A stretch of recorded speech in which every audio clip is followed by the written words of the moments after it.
Alrighty, so today we're going to do the season preview of the Seattle Sounders, and I believe the Sounders is the only team in my season preview that they actually have played a competitive game.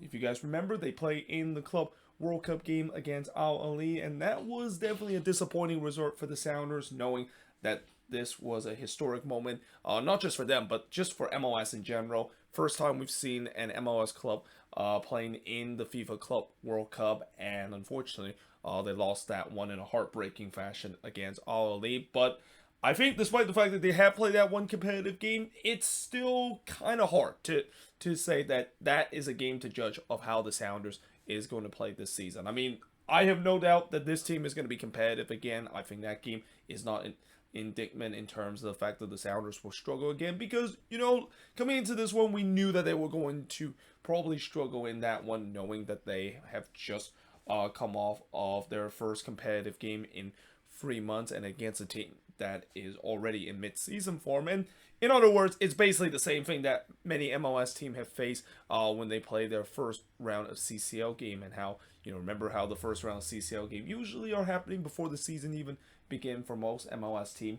That is kind of the reason why they weren't really performing that well, especially on the attacking end in that game against Al Ali. But like I said, I think this team should be a competitive team once again, especially with the way that there is no CCL this season, and they're also starting to get some of those guys that they lost last season to devastating season-ending injury. There's no doubt that I think there's gonna be a case that Seattle is gonna be a team to be threatened, and that team should be scared of this team in the West once again for this year. Now, last season that was not the case because they finished 12-5-17 and finished with 41 points. And again, last year, depending how you look, if you're a Sounders fan, it could be a glass half full or a glass half empty kind of experience. I mean, I think it's mostly glass half full because of the way that they missed history of becoming the first MLS team to win the CONCACAF Champions League. But at the same time, the price that they paid is missing the playoffs for the first time in their franchise history. They had that long active streak, in fact, the longest active streak of any team in terms of making the playoffs every single year, going all the way back to 2009.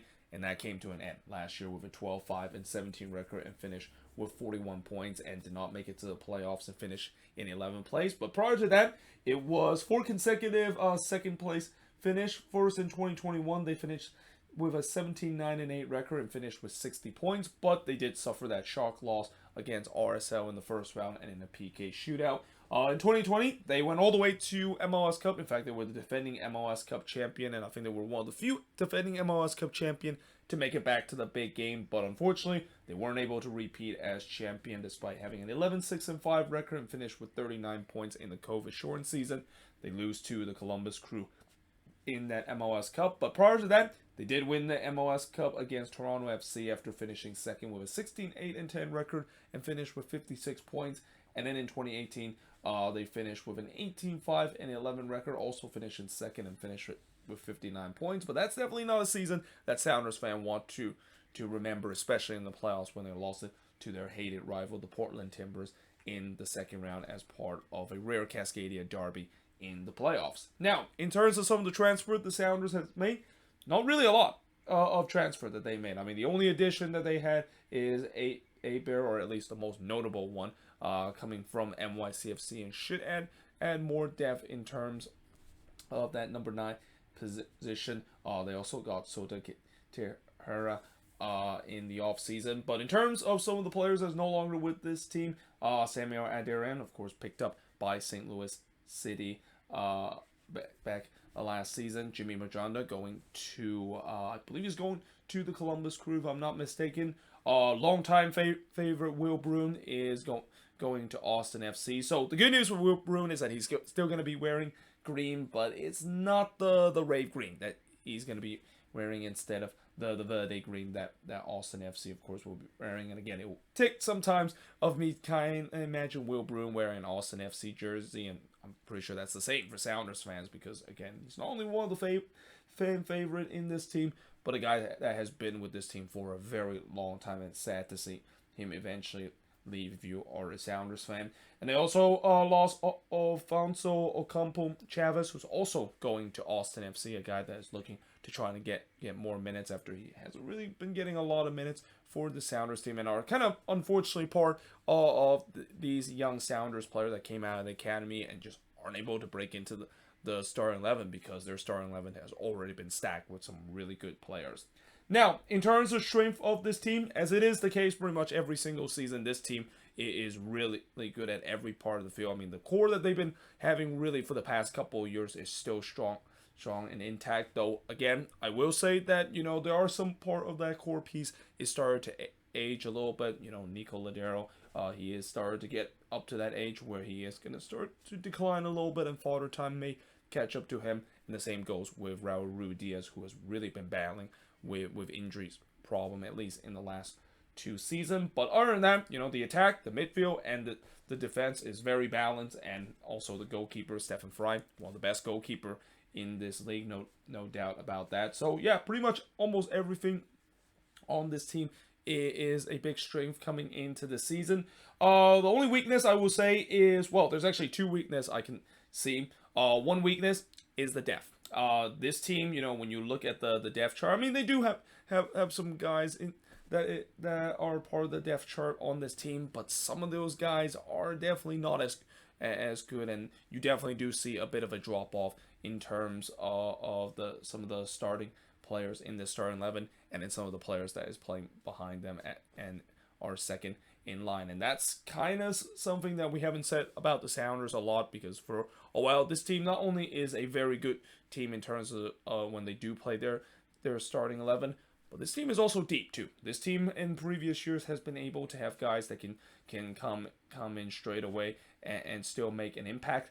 I don't think that's kind of the case now with the Sounders team. And we kind of saw it firsthand last season too, where when injuries really rattle this team, that they just don't have that same kind of quality with some of those depth pieces that they might have had in previous season when they went to the playoffs or even went all the way to MLS Cup. And then I think the left side of the starting 11 can be a weakness too, especially from that game what we saw against Al Ali and even parts of last season. I feel like that's been a bit of a weakness for this team, where they just cannot really get the balance right in terms of the left side. They don't have as much dynamism in terms of that left side compared to where they want to attack on the right or in the center. And maybe this is where teams might take advantage of the fact that they're going to force the Sounders to try and maybe attack on the left side and see if they can beat them, knowing that that's not one of their strength. But in terms of the 3 big question coming into this season, again, without CCL, the Seattle Sounders will definitely have less games, and these games are not going to be as intense as what they kind of really they were really battle kind of Shrek did during that CCL run. And that, despite them reaching the top of the mountain, you can see that team was absolutely exhausted by the time they were trying to make a second half resurgence. And now that they don't have to worry about that, you gotta say that this team could potentially compete for a Supporters' Shield or even MLS Cup this season. I mean, I know this. When you look at the West, you could say that maybe LAFC is still gonna be that team to beat, but I do stand by my point, and it is kind of the case for the West for the past couple of years. That, well, I know it's easy to say that LAFC is the team to beat, and certainly could be. Don't forget about Seattle, and that the Sounders are still a good team, and that they are going to come back stronger this year, especially getting some of those guys that they lost last season back.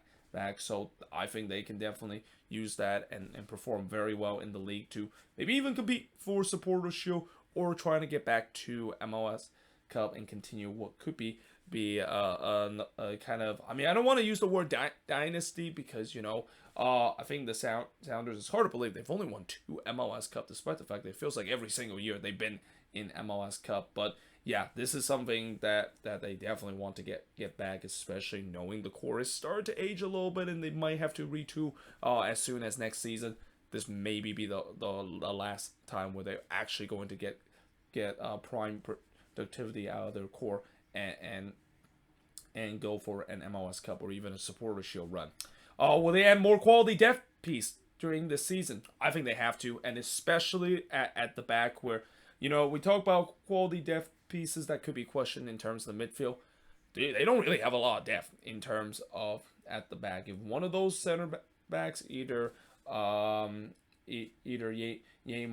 is going to get injured, or even Ariaga is going to get injured, that's when there's a lot of questionable kind of pieces at the back too. I mean, you're hoping maybe Jackson Reagan might be a guy that step up his game, like what we saw during his time again last season, and even in that game against Ali. But after that, there's a lot of question of who else is going to be there on this team. But then, again, just the quality of the depth of this team, as I mentioned before, it's not as good as what we've seen in previous season, and that they probably might need to sign more depth pieces, especially as the season goes along, and especially if injuries once again start to rattle this team again. I'm pretty sure the Sounders are going to look into the market and look to try to get some decent players around the league and plug them right away to have some good depth for this team. Now, the third big question for this team is, will they make a run again for the League Cup after coming oh so close to win it in 2019? I mean, again, in that game against, I think, was it Leon or Santos that they played? It was one of the green team that they played in the League Cup. I believe it's Leon that they play in the League Cup, and that was kind of a disappointing result with them losing that League Cup, and came oh so close of winning it and becoming the first MLS team to do so. And for sure that Brian Schmetzer wants to once again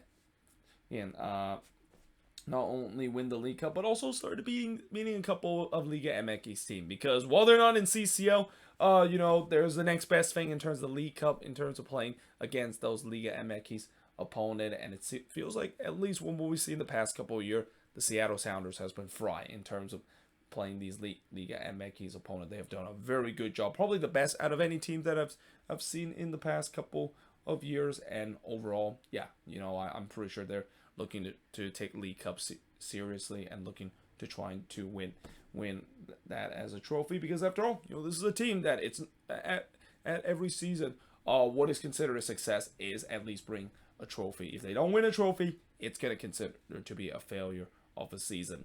And then, of course, the bonus question for the Seattle Sounders team has to regard with the health of Raul Ruidiaz. Again, he's been battling for some injuries in the past 2 seasons, and again, maybe this is due to the fact that Father Time maybe started to catch up to him a little bit. He is now into his 30s, and while he can still score those good goals that we have seen him done for many seasons now with the Sounders, there is that question, the fact that can he stay healthy? Because if he can stay healthy for the season, he's easily a 15-plus goal scorer in this league, and he can even go for the Golden Boot. But because of the fact that he hasn't been healthy and stuff like that, that's kind of the reason why he hasn't really been in contention of winning the Golden Boot. In fact, I don't think he actually even won a Golden Boot, which is kind of surprising, considering he's one of the best number 9 in this league, and probably one of the best number 9 we will see in this league if he eventually does move on from the Seattle Sounders and move on from MLS. But